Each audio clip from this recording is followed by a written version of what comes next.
welcome to the Wanamaker Pump Station Force Main Replacement Public Information Meeting. I'm joined by Alex Darby from PEC and Dan Shively from BRB Contractors. We're here to kind of walk you through what we're going to be doing. If you went there we go. So basically, the Wanamaker Pump Station Force Main has suffered several breaks in the last couple of years. The force main is approximately 46 years old. It's approximately 2 miles long. It's experienced, like I said, several breaks due to corrosion of the soils. So we are going to go in and replace it. And with that, I'll toss it off to Alex Darby. He can walk you through where it is. All right. Thank you, Zach. There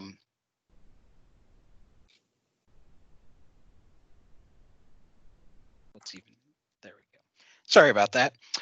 Just a quick description of the work. As Zach said, the project is approximately 2 miles long, about 9,800 lineal feet of 18-inch PVC force main. We do have a number of steel casing crossings of the highway, well, Wanamaker adjacent to the highway, as well as at 6th and Fairlawn as well. We do have some access vaults. We're replacing the discharge manhole, rehabbing a few manholes downstream of that, as well as surface restoration and traffic control that will be associated with the project. The project itself starts at the Wanamaker Force Main, or Wanamaker Pump Station, sorry, which is off of 9th Street, just kind of to the west of Wanamaker. It will go straight north from the existing pump station and generally follows the I-70. This is I-70 up here. So the I-70 right-of-way line, it will actually cross the interchange at I-70 and Wanamaker Road. We do have cased crossings under those ramps and under Wanamaker, so there won't be any road closures associated with this. There will be some traffic control though. It travels behind the big apartment complex there at 10th and Wanamaker. And again, just travels behind these houses, again, generally following the Wanamaker right away up until we get a little bit closer to 6th Street, 6th and Fairlawn. It is going back behind the old Holiday Inn through there, comes across the intersection of 6th and Fairlawn.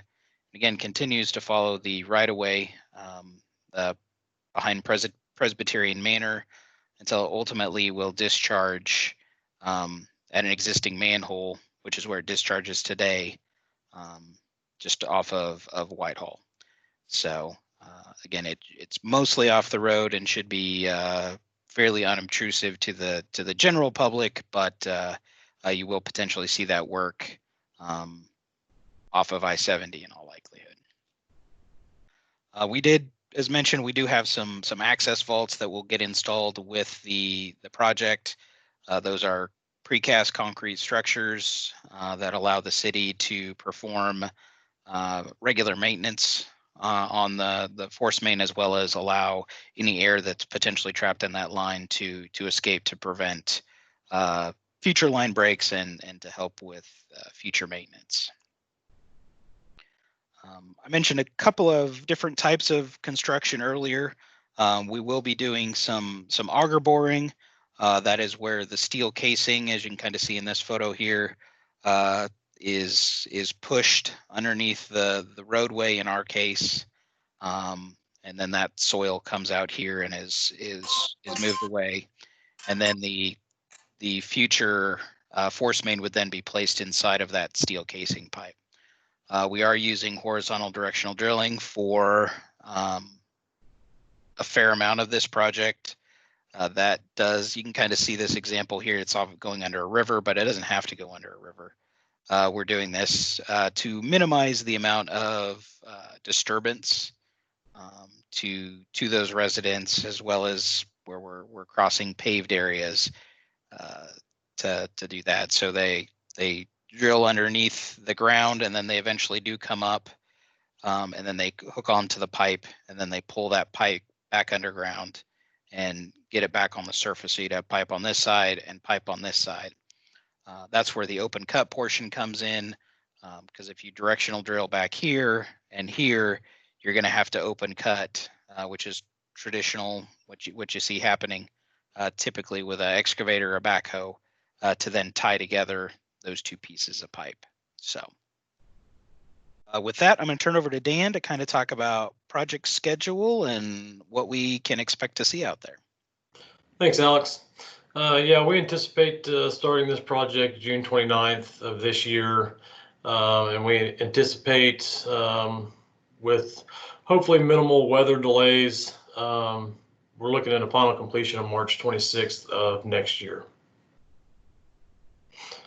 Some of the things we'll be doing, obviously some of this is in residential neighborhoods. We'll be providing landowner notification.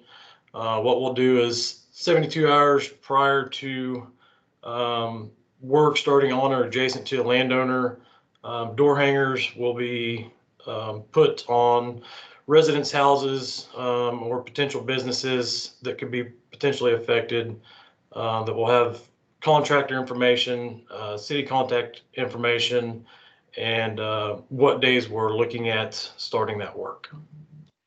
And I guess I just want to throw something out there real quick, Dan, that I just thought of is, so this is a force main. So this is not going to impact anybody's gravity, sanitary sewer. They're not going to have any outages to being able to use your typical water or wastewater systems in your home. So there should be minimal impact other than potentially some equipment or work happening near their homes. Yep, that'd be correct, Alex. Moving on to construction phasing, when we're starting there on that anticipated start date, we're going to start clearing the easement lines on the east side of the project over on Whitehall and begin moving west towards Wanamaker. Once we get that done, it allows our boring subs, whether it be the auger or the directional drills, to move in and start accessing the site. The first thing we'll do is the auger bores. We'll be starting on Wanamaker, moving towards Fairlawn. Those will be the steel casing, the ones Alex talked about, essentially going underneath the on and exit ramps of Wanamaker and Fairlawn. Along with that, the directional drilling will start about the same time, starting at the Wanamaker pump station as well, and then moving to the east. As those get completed, those bores where we have the two pipes that Alex talked about, we'll do the open cut portions, tying those lines together and installing the valve vaults along those areas that they've completed the work.